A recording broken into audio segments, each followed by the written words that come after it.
Apply this to your pots and pans. The results will surprise you. They'll look brand new. Thanks to this trick, my pots are clean and shiny. To prepare this super cleaning solution, you only need 4 ingredients. First, take 5 lemons. Cut each lemon into 2 equal halves. Then cut them again to make quarters. Put the cut lemons into a blender and blend them thoroughly. If you don't have a countertop blender, you can use a hand blender. Strain the lemon juice from the blender into a bowl using a sieve to remove the peels. Take another bowl and divide the juice into 2 parts. In one part, add 3 tablespoons of cornstarch and mix well until there are no lumps.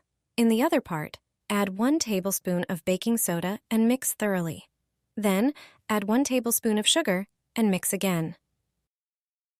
Now, combine the 2 mixtures by pouring one into the other and mixing them well.